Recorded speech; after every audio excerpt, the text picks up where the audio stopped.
সকলোকে মোৰ চেনেলৰ অন্য এটি ব্লগলৈ স্বাগতম জনাইছো। আজি হৈছে ৰিপাব্লিক ডে, গতিকে ৰাতিপুৱা অকণমান স্পেচিয়েল কিবা ব্ৰেকফাষ্ট বনাম বুলি ভাবিছোঁ।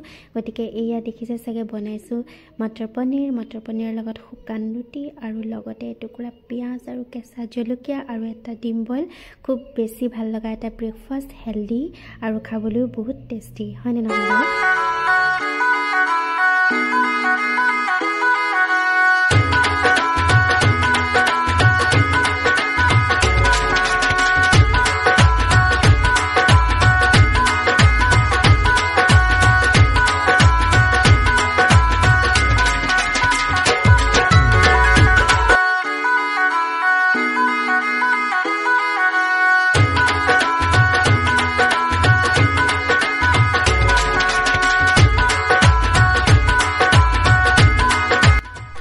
আৰু ইভিনিঙত গ'লোঁ ৰেষ্টুৰেণ্টত অলপমান কিবা খাওঁ বুলি।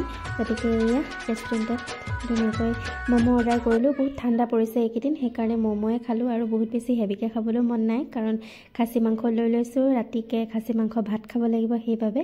আৰু ঠাণ্ডা পৰিছে, মই ঘৰলৈ আহিয়ে পূৰা আলু চপ বনোৱা ইয়াত লাগি গ'লোঁ। এই আলু চপ বহুত বেছি ভাল লাগে হয় নাই ঠাণ্ডা বতৰত আলু চপ খাই। এয়া বেছিকৈ বনোৱা নাই, 3-4টামান বনাইছোঁ, কাৰণ এতিয়া মাংস ৰেডি কৰিব লাগিব। ৰাতিৰ কাৰণে মাংস খাম বুলি ভাবিছোঁ। পোলাও বনাম বুলি ভাবিছিলোঁ, কিন্তু ইমানে এলাহ লাগিলে পোলাও নবনালোঁ। ভাত আৰু মাংস, মটন কাৰী আৰু ভাত আৰু লগতে অকণমান চালাড, এনেদৰে ৰাতি খালোঁ। 26 জানুৱাৰী হওক, 15 আগষ্ট হওক, কিবা এটা স্পেচিয়েল খালে ভাল লাগে নিজৰে, আগৰ পৰা খাই থকা যিহেতু, সেইকাৰণে সেয়া বনালোঁ তেনেদৰে। সকলোৱে ভাল পালে খাই। আৰু এয়া চাওক, ফুলবিলাকো বহুত বেছি ধুনীয়াকৈ ফুলিছে। এইটো উইণ্টাৰ ছিজনটো হোৱা চাগে ফুলবিলাকৰ কাৰণে বহুত বেছি ভাল লাগে, হয়নে নহয় বাৰু? ইমান ধুনীয়া ৰং বিৰঙৰ ফুলবিলাকে গোটেই মানে পৰিৱেশটোৱে বহুত বেছিয়ে ধুনীয়া কৰি তোলে।